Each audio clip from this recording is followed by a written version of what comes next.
vielleicht fertig. Okay, very good. So we're good to go.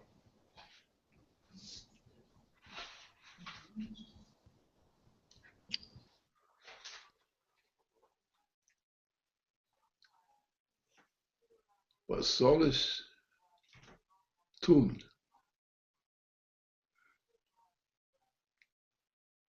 Ah, oh, this is what was going on. Mhm. Now we have learned the lesson.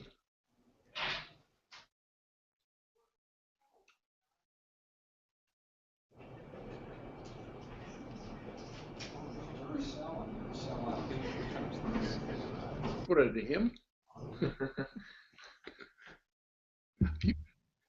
Okay. We're okay now, right? All right. So you're ready on your side? I think so. You're ready. Okay, fine. Getting a hum. Oh, that. Hello. Okay, great. All right, so my name is Dennis Speed, and on behalf of the LaRouche Political Action Committee, I want to welcome everybody to our meeting for today, Saturday, May 21st. I think many of you may have been on the call, or certainly a few of you on the call with Mr. LaRouche on Thursday. That was a quite instructive call, I think. Some people who haven't heard it, I think you'll get the spirit of it today. One of the things that we'd like to say, especially if we have any people who are new who will be asking questions, is we are involved here in getting people in the U.S. to really start to confront and think about the fact that their thinking process and changing their thinking process is the key to our victory or anyone's victory on behalf of the principles of the Constitution, the Hamiltonian Republic that was set up. We have a crisis, and everybody knows that Obama's at the center of it. And a lot of people don't like to talk about it, but we do. And I just wanted to say that so that as we get into the discussion, we can use the time in the way we need to give ourselves the clarity of thought to proceed, to win. Okay, so let's, Lynn, you want to say anything? We want to go right to questions. Let's go to questions. Exactly. Good. Hi, Lynn, it's Alvin here, and I want to talk with you pretty much as I oftentimes like to do as an extension of what's either taken place in the Monday Policy Committee meeting or the Thursday call. So this week, yes, there were some useful developments with the passing of the JASTA bill. And of course, the families, victims of 9/11, took dead aim at Obama and, in essence, acknowledged that he is a killer. But what I was sensing on the call was something similar to when you called out very explicitly and bluntly several weeks ago to us here what the FBI's role in the destruction of the United States has been, that it's been an institutional problem going back, and that wave of fear swept the room, and I think that was similar on the Thursday call. For example, when you just simply called out the downing of the Egyptian plane as that's Obama, all right? And so people want to, and you hear people talking about facts. Here in New York, people want to talk about facts, but the population is really, truly terrified. And once you start bringing Obama in, the fear, and 9/11 too. No one's gotten over 9/11 in New York. They just pretend to. But when you bring up the 28 pages, in my mind, I can see them reliving it, and they want to shy away from it because they're very afraid of what the truth actually is. Now, we have an ambitious project here bringing Mozart's Requiem en masse to New York.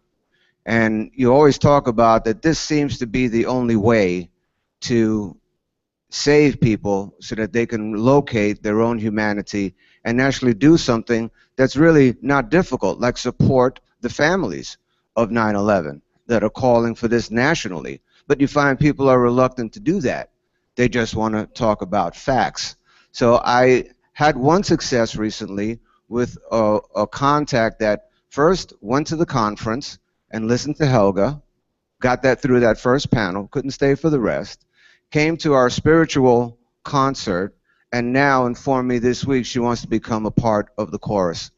And so there shows that if a person engages in what we're doing that goes beyond words, they can actually begin to change themselves. So I wanted to share that with you, lay that out, and hear what you have to say. That is a rather notable remark by you on this thing.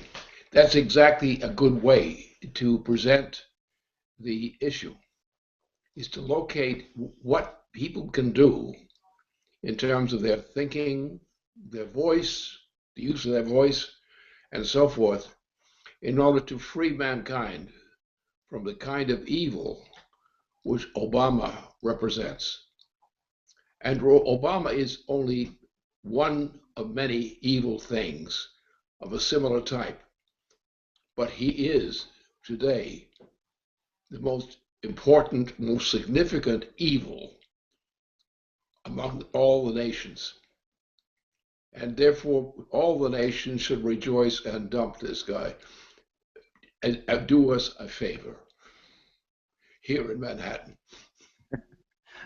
Thank you. Okay, next. Hi, Mr. LaRouche. This is Rick from Bergen County, New Jersey.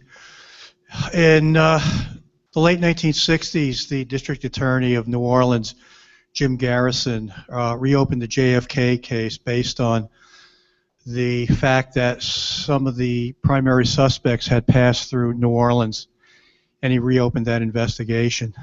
If the 28 pages are reopened and the JASTA bill is passed, and et cetera, would it not make it a requirement for those similar officials in Boston, New Jersey, New York City, New York State, Virginia, Florida, and California to also reopen this criminal investigation, which has never really been resolved, and hence pulling in possibly hundreds, possibly thousands of people who were either directly involved in the plot or were complicit and have been guilty of trying to cover it up?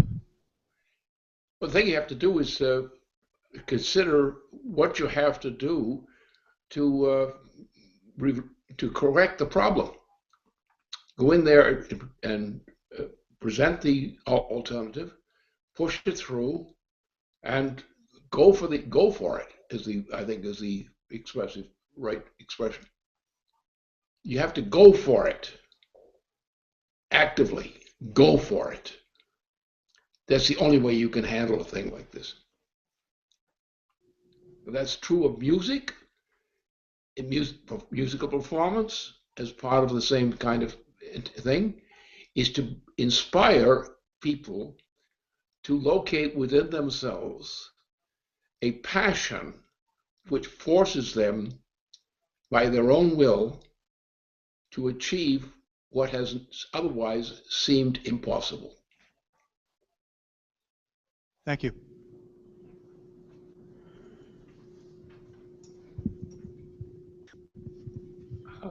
Hi, it's Lissy and Asuka.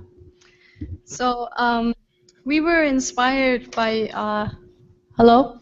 We were inspired by your challenge to change Manhattan schedule and destroy the clock time. So we started out by having a sensational debut at the Met today. And we went in there. We went into the Greek section at the Met. Me, Aska, Jared, and Sylvia, and Howard, and we went where the statues were and sang the Dona Nobis one at a time, joining in. And everyone started crowding around us, and you had this tension being created, and it was as if time stopped. And when we were done singing the Dona Nobis, then we performed our latest canon, which first premiered in front of the FBI rally the other day. Yeah, and we're just gonna sing that. Okay, which goes.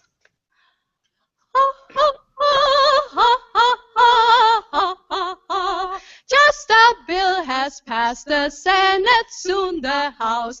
Let the FBI go to hell with the Saudis. Put Obama into jail with Bush. Okay.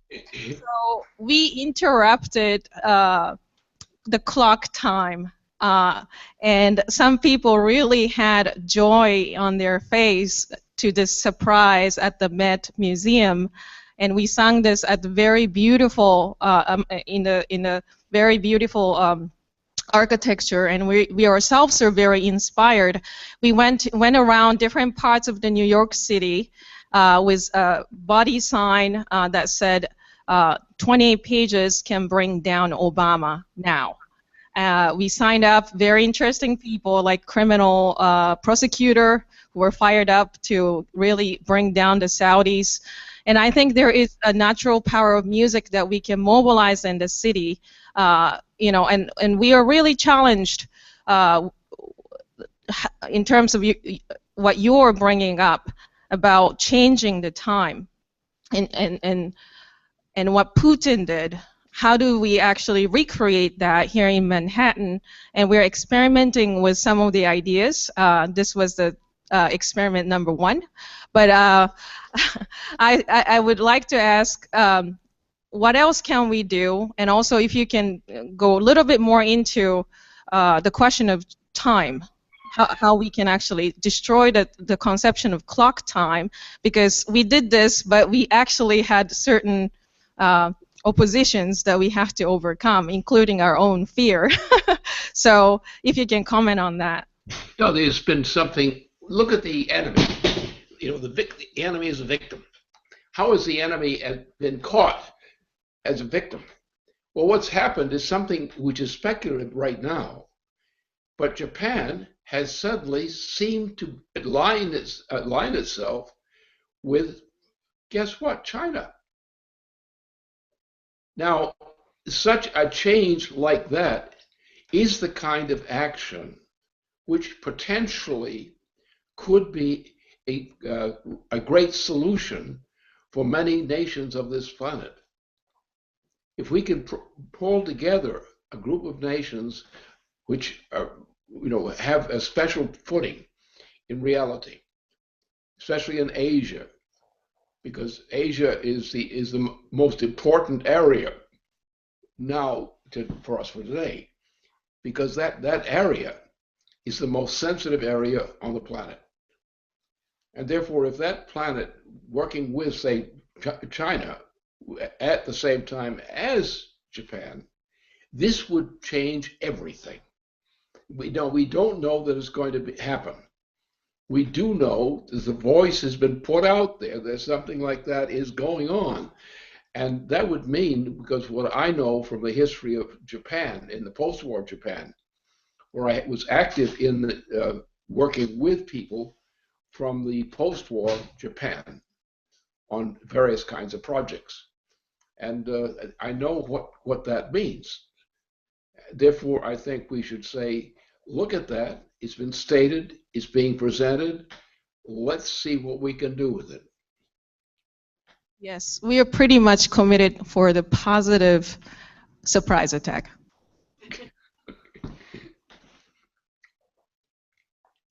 Next question.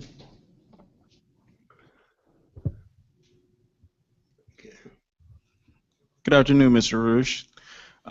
Today my question is about Saudi Arabia, drone strikes, and this term that everyone uses, black swan event. To me, a black swan event is irrelevant because it's already written in stone that the transatlantic system is going to fall.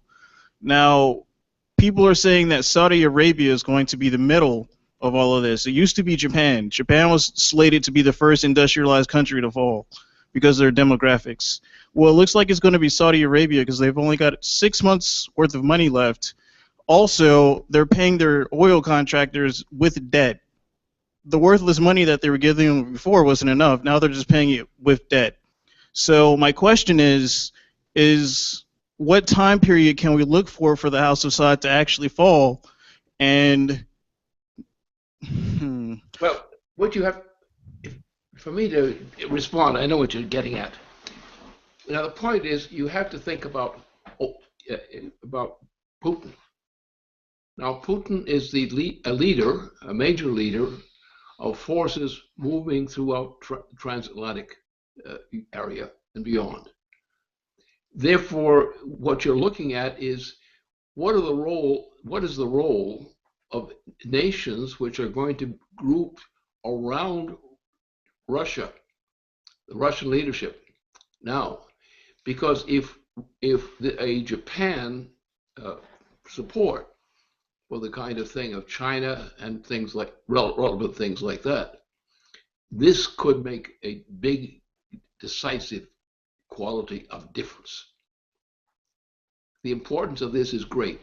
Japan is not just simply something so forth, another nation. The problem is, can you say, where's the vacuum? Where's the potential vacuum that you can stow away? And Japan is one of them. If Japan were to decide and commit itself to the appropriate relevant mission with China, with Russia, and others who are in the same category, that would be a real big step toward success for mankind. thank you. Okay, next question.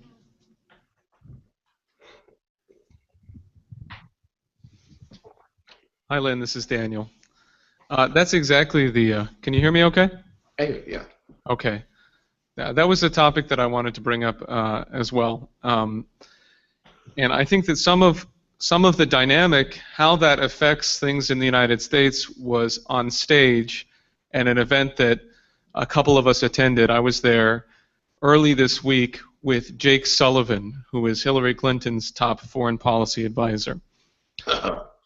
He was being interviewed by a guy who is a big pusher of the green fascism in New York and what's called the Asia Society, which is a major think tank here.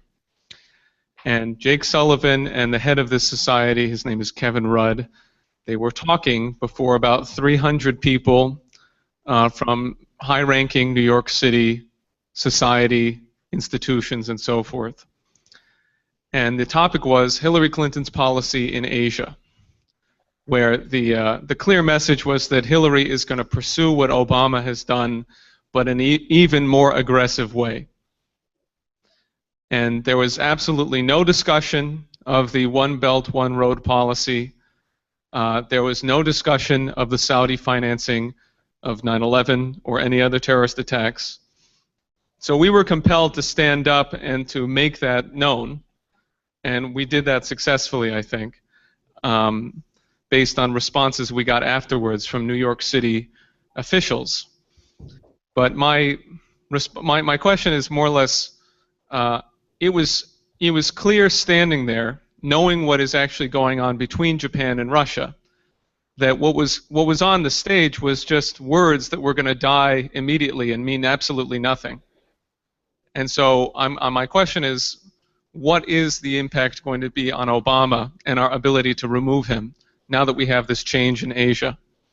Well, the problem is that what we know about the situation is not conclusive. And what we're concerned about is to find out, is there a conclusive suspicion, for this idea? Is Japan moving away from the influence of others who are already on the case?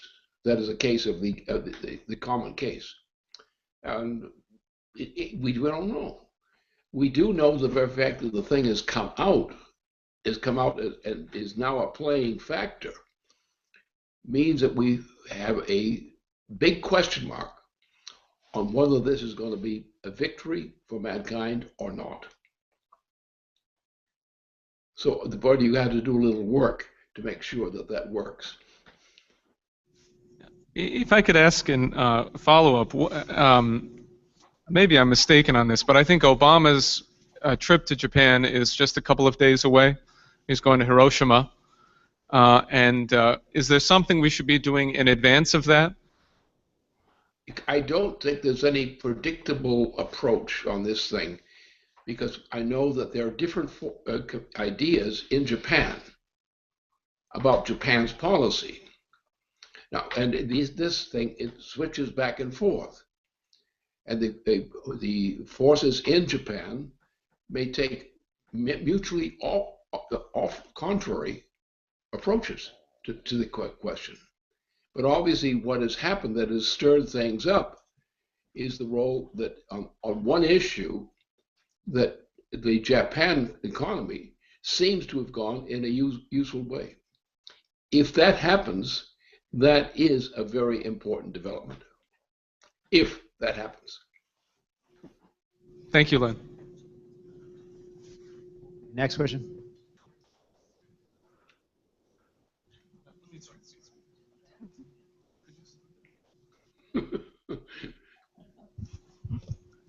Hi, Lynn.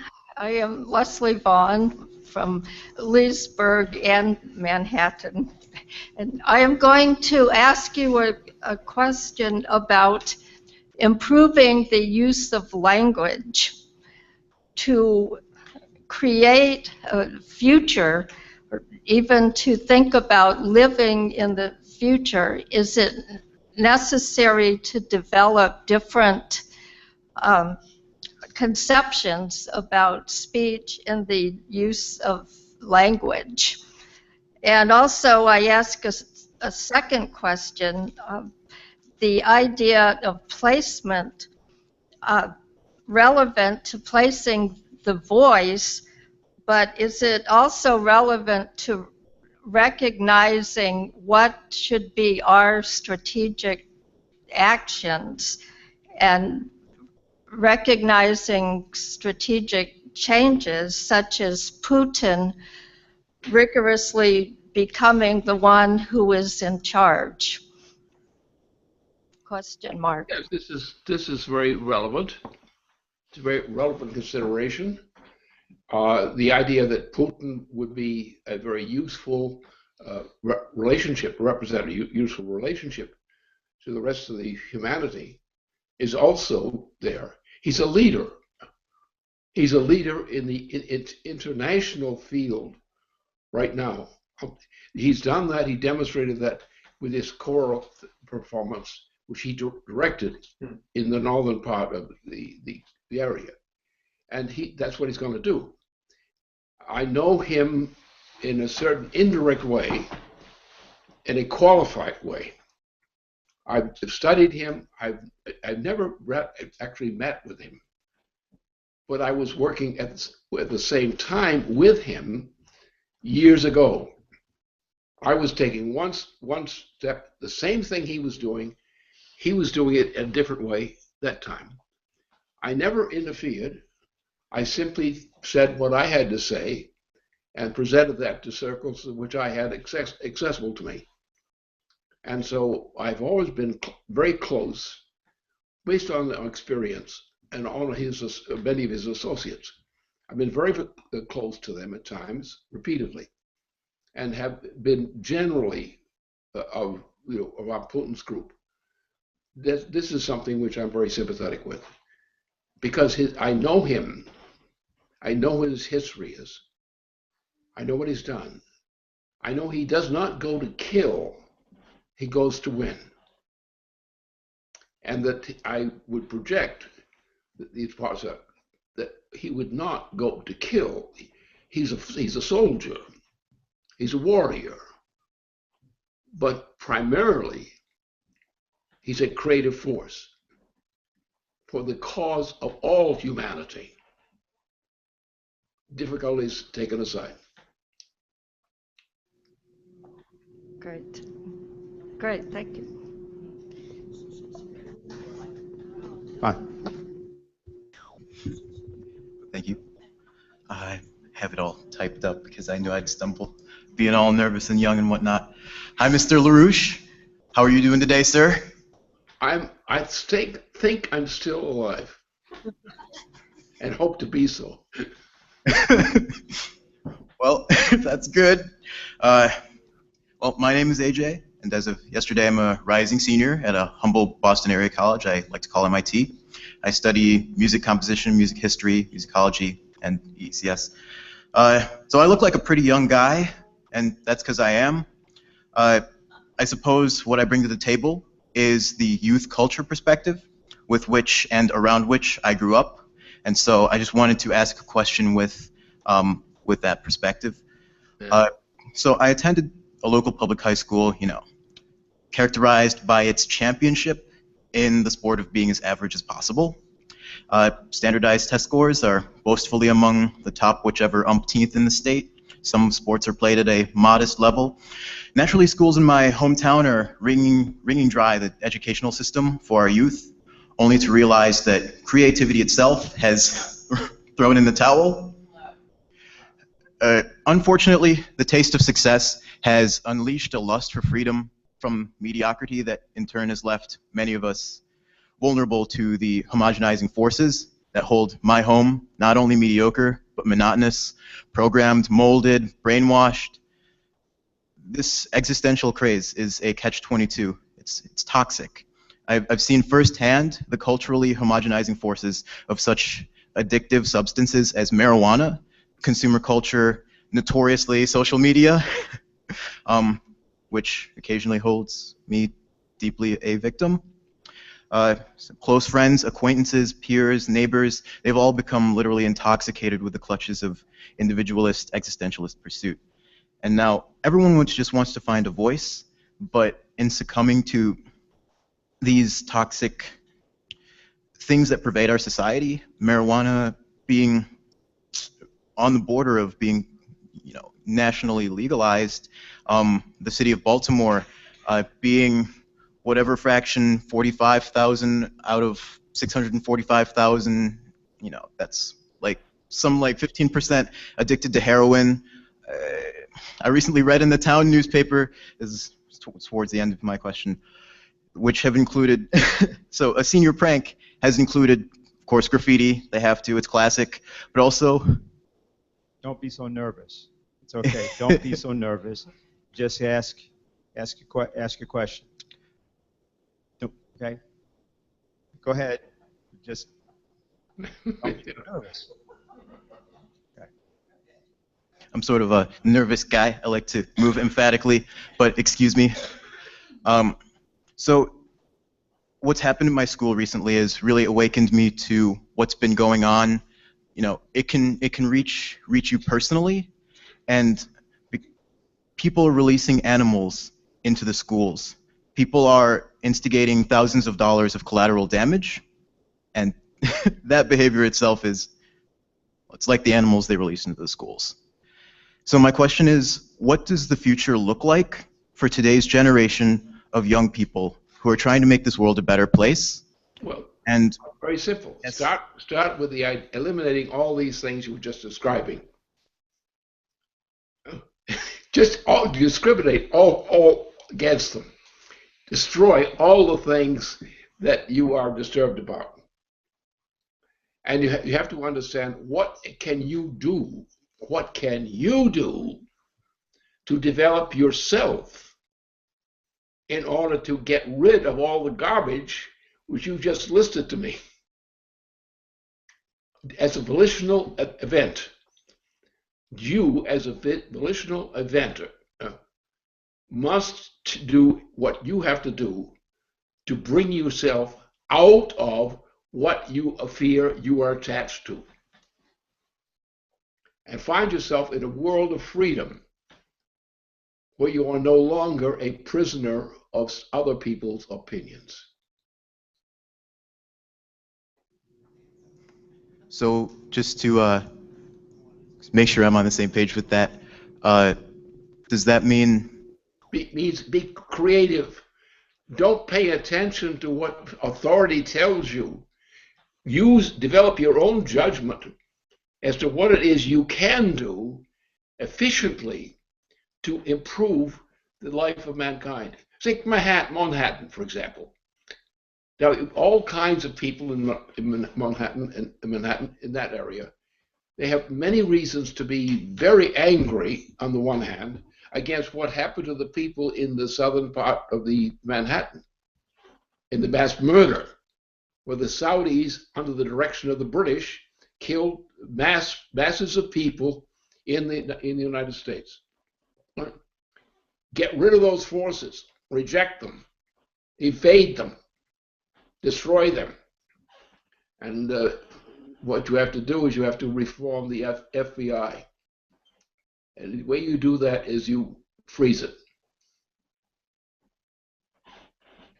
Just freeze it. And it will go away. Thank you.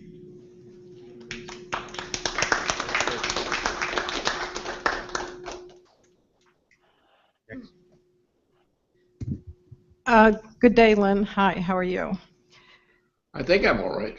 Okay. So I'm going to try to a question which I'm actually very impressed by the level of discussion that's emerging at this moment. So I'd like to help to push it along. Which is that it's on the question of inspiration. Everybody who's involved in the organizing, whether it be getting out leaflets or the work that we're doing in scampering around Manhattan, or whether it be to solve that horrible problem that we never have enough money to do all the things that we should be doing.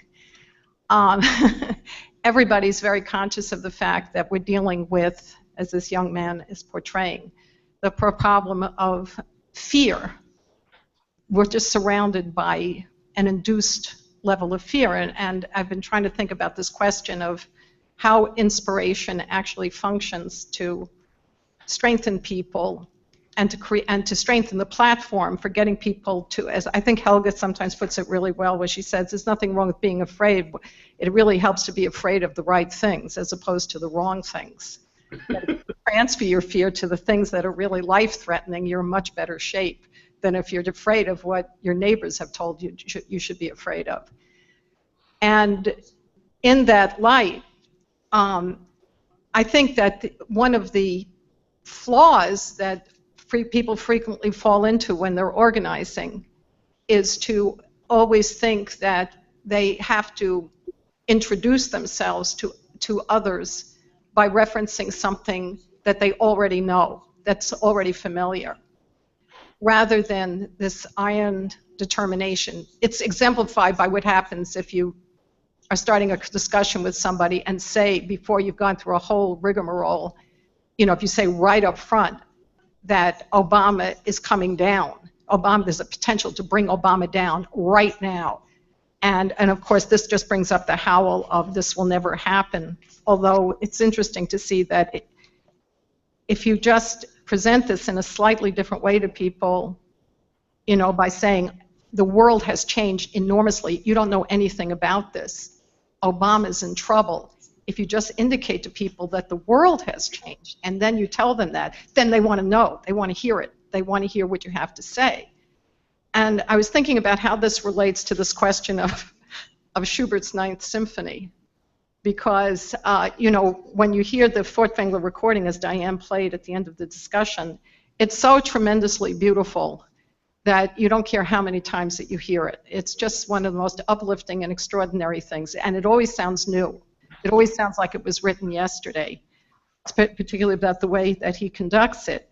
But if you look at the score, which of course I've and other people have done, you find out it's based on extremely transparent contrapuntal concepts, contrapuntal tools, extremely transparent. It's one of the most transparent pieces of music ever written, which then challenges you to think about how what creates fantastic beauty is really this question of how something is ordered as opposed to the elements, like what we call about the facts, giving people the facts often has the exact opposite effect of what you want. It really is a question of what is the highest level standpoint from which you're radiating what you're trying to say. So I would like to know if you can comment on that, because I think we need a consciousness about this, as Leslie was saying, a consciousness of how to present ideas.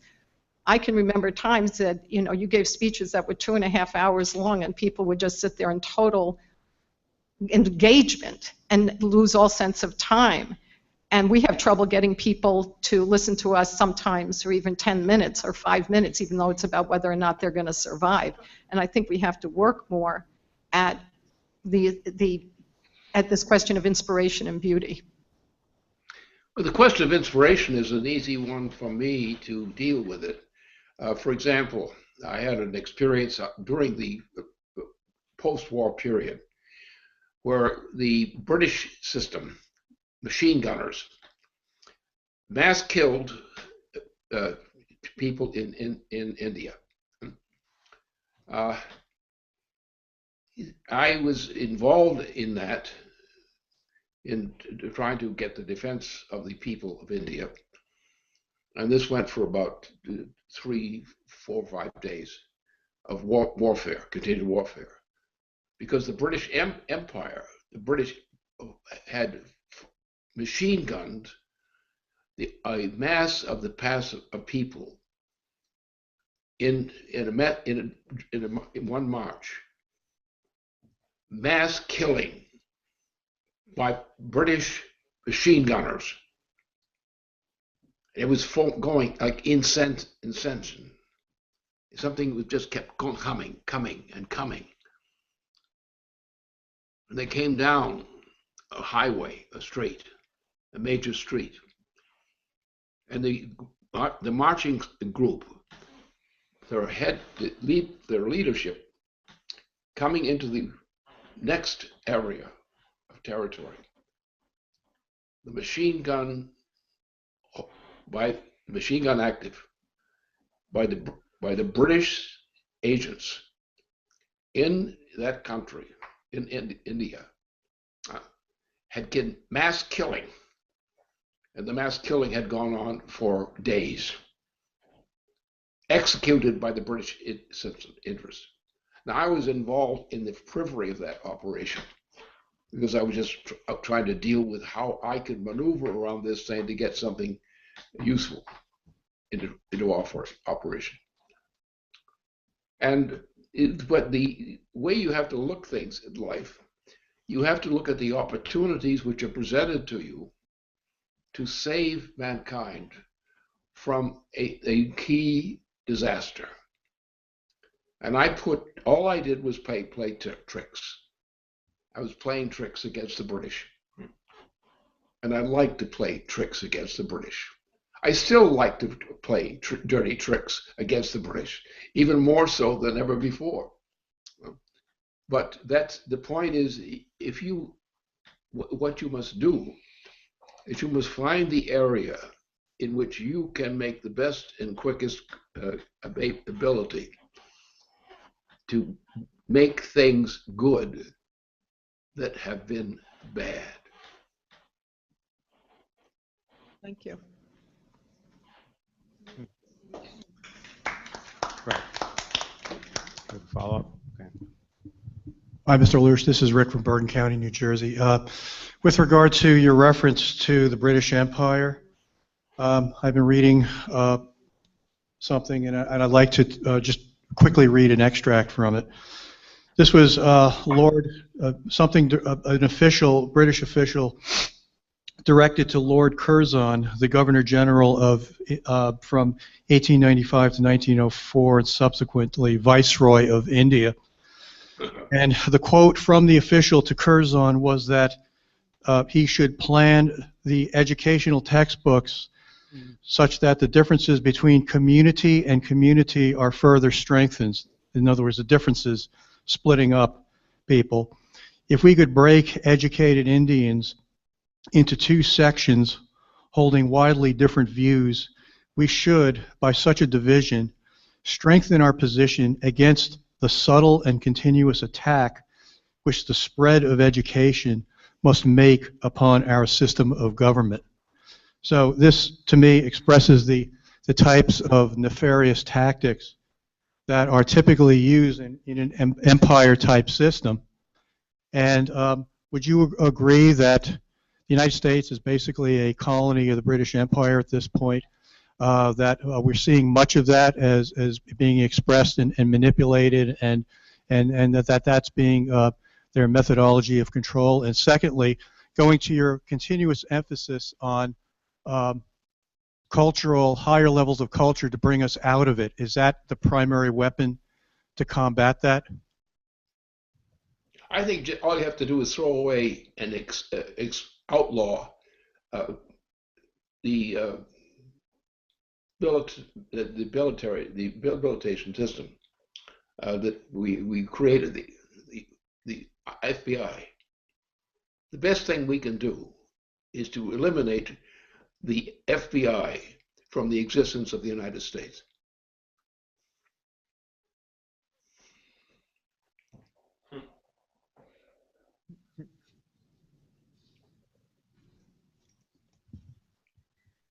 Hi, it's Lizzie.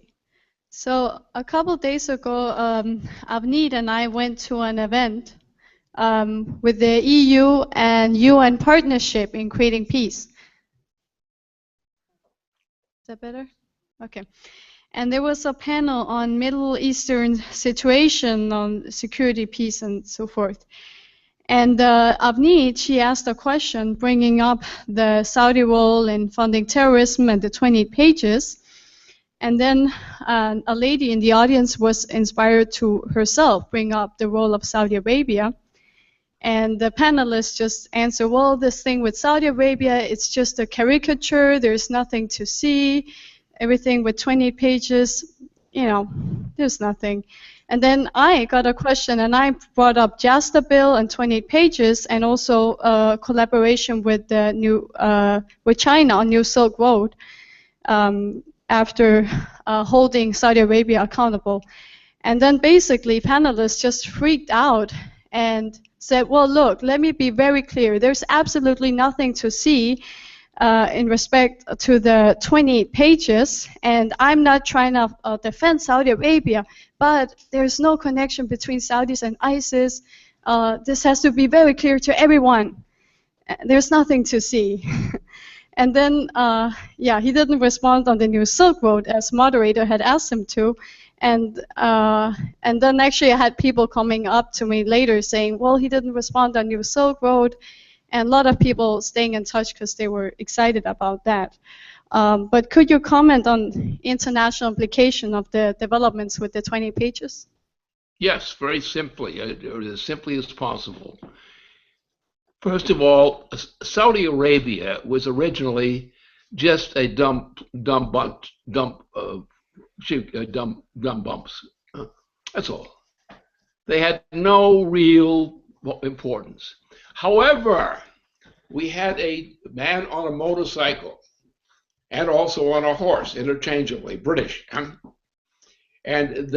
what happened, the British used that instrument in that period with this guy with his crazy motorcycle and his killing degrees to create a mass killing program for the benefit of the British Empire.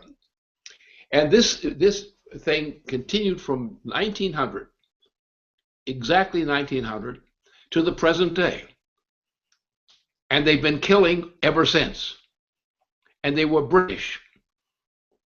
And the British are actually a El Cheapo version of Saudi Arabia. Get rid of it. You don't deal with that. You get rid of it.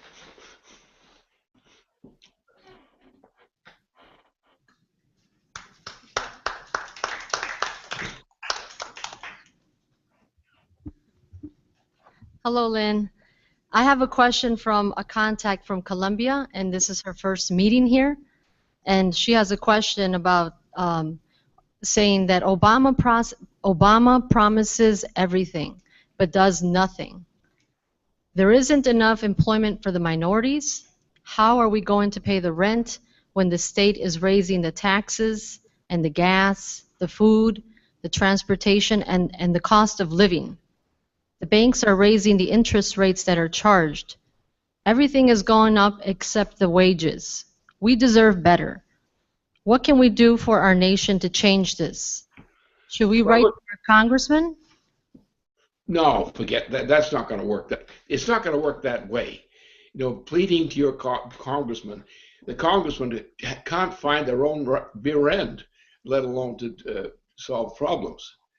Now, some of us can do things about this, but the point is, you have to realize that from Mexico south, all the way to the tip of Rio de Janeiro, through that process, the nation there has been crushed repeatedly, not always, but repeatedly. It's going on now, afresh, a new version against Brazil. And I know this story about Brazil. I know about the whores in Brazil. There were two kinds: the ones that were well paid and those who weren't. And that was Brazil. You've seen other things. We've seen other nations in South America who've tried to do something good, as in Mexico. I was a booster of one of the great founders of the Mexican economy. And he died under, as an old man, but with a bitter taste to it, his life. So, and since that time, Mexico has had very little that was very important. Very little. And the crime has been more popular than that. And the nations of South America are pretty much in that clutch right now. It's and so forth. All these parts are good, but they are being crushed, and therefore we in the United States must commit ourselves to an action which will be beneficial both to the people of Mexico to get rid of the kind of garbage that has been dumped on them, and the other southern nations of South America. We have to get a fight to build up a new free organization, not run by tyrants, but run by people who are real loyal members of their own government. Okay, thank you.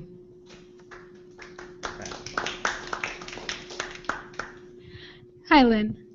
So I have a question, and I'll preface it by, saying that the relationship that Leibniz had with Russia and China came from the highest scientific standpoint in accessing the earliest scientific traditions that these cultures had. And all cultures, all developed cultures have that. In India, you have the work of Tilak and his work on astrophysics. And, I'm bringing that up because I'm talking to a lot of young people in India who are engaged in the BRICS dialogue, and in getting them to understand that the BRICS and the New Silk Road is getting them to understand what the world land bridge concept is, which you developed. That the New Silk Road is the best expression of the world land bridge, but the world land bridge idea is not infrastructure per se. It is accessing the highest level of scientific creativity in each of our cultures and developing new ideas, new expressions of human creativity. And so it's that, it's not a pragmatic way of thinking, which is sometimes the New Silk Road is explained that way. So your thoughts on that? Well, essentially, this has a long history to it. We had a great man who's really great man, who built great constructions in his mode. Others were watching by, where they were doing almost nothing in the effect of creating something new. And then he died. And then another person came along, and that became a new step of progress for Christianity, and so forth. So these kinds of things happen in society, that you find great periods in society where there's a great cultural influence, which is important. And that's what you really have to look to. You have to understand what is the nature of the kind of development which a nation or people may achieve. And that's what you have to devote yourself to. You have to devote yourself to the instrumentation of something great in an existing human population and encourage them to develop the richness which lies potentially within them. Thank you.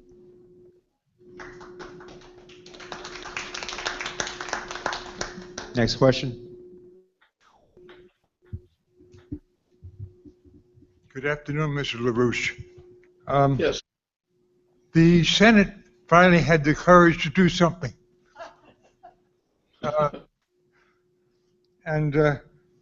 It got waylaid to the House, which nothing was done. Okay? What should have been done was to go ahead and have the House and the Senate go ahead and vote for impeachment of this guy. But until that happens, I don't think anything is going to happen. Only bad things are going to happen. Well, I'm not of that disposition. I do not believe I'm going to sit there and put up with that. Rather, I'm going to do what I usually do. What I usually do in all my in congresses, and I will do what I have to do to change the world. I've done that, changing the world, ever since back before most of you were born. And so I'm still doing it, and I shall still be doing that. I shall move from here eventually to other locations, and I shall work with my wife, and we shall do things together. And people who are associated with Putin will know what we're doing, and other people will be of note, will be important. We're looking at what is in India. We're looking, because Helga and I have been involved with the Indian population very much in that course of our time. And we keep going back toward that. We go back to the implications of that all over. So I'm living as a permanent figure as long as I live to do that kind of thing in various parts of the world at various times throughout my life. And that's what I do. That's what my purpose is. That's what I do.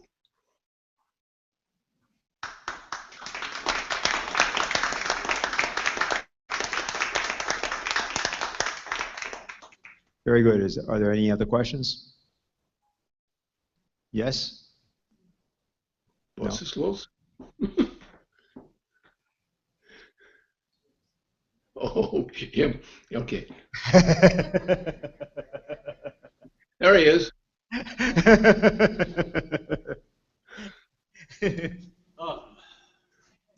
How are you? It's open for debate. When talking to people, various people, there are a lot of people who are very happy with Obama in office, you know.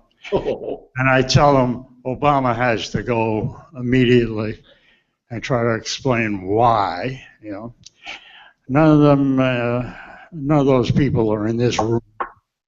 However, My personal nightmare is that Obama is going to pull off a tactic to do a third term. And I feel that Obama has some sort of thing in the works where he is going to try, maybe through martial law or through the Patriot Act or some other piece of legislation that has provisions in it that maybe we're not all aware of, to pull off what in effect would be a presidential coup by the president. How do you feel about this? Is this a probability? I wouldn't put that as a probability at all. I think Obama is being defeated. He's in the process of being defeated. He was defeated by what? He was defeated by Putin already. And now the effects have not been fully harvested yet. But the point was that what Putin has been able to do is something with that, if you include forces which are working together with Putin, then you realize, don't worry about that. What you have to do is about getting rid of him. Just get rid of him. Now, what's the key point in this? If you free the American citizen, the typical American citizen, of the sense of terror which has been induced in the citizen for most of the period of Obama's service, then you see what the secret is. Obama is finished. The danger is he might try to set off a fire throughout the planet, which would do mass killing. But Obama and what he represents now, because Obama is only an instrument of the British. Obama is only an instrument of the British Empire. And you have to look at the record, look at his father's record, his stepfather's record. He's a mass killer. Obama's father was a mass killer. He has been a mass killer. He's not a civilized person. He's not a person you want to have around you anywhere. He's an evil force of evil. And that force of evil must be taken away from him as a power.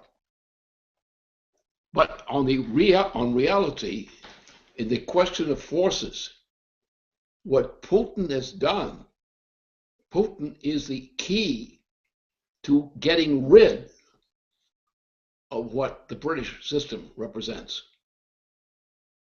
And that includes Obama. Thank you.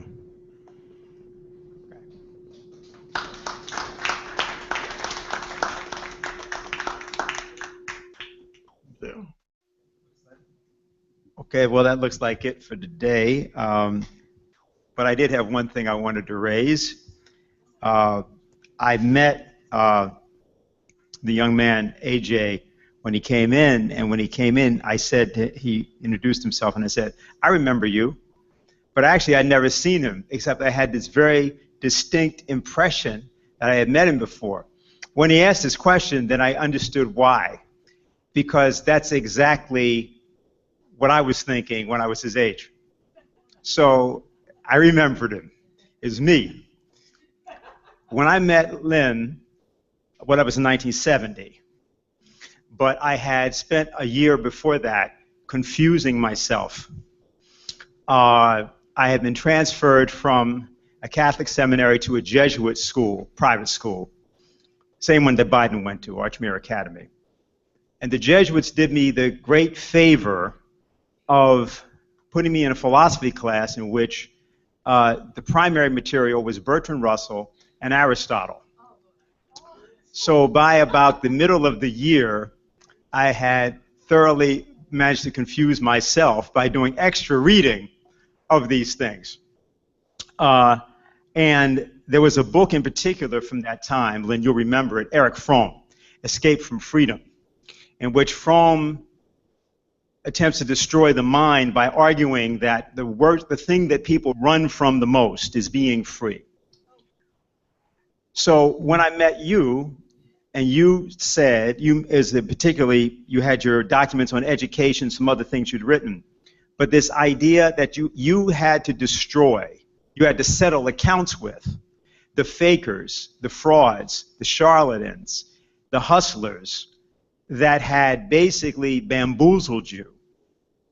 And that only at the point that you did that would you be able to free your own mind to even know who you were. That experience was the central experience for me of my life at that time and now. So I wanted to just in saying that, point out, you've said over and over this business about Bertrand Russell. Most people, I have the impression people think this is somehow still academic. Well, I can say firsthand, not only wasn't it, but what's been presented today and what you're talking about right now in terms of the task of this project, the Manhattan Project, to destroy these icons and these charlatans. That's the only way we get free, and Obama is charlatan number one. So I don't know if you have anything to say about that, but I thought I would share that since my memory was jogged by myself walking into the room a little bit earlier in the form of this young man.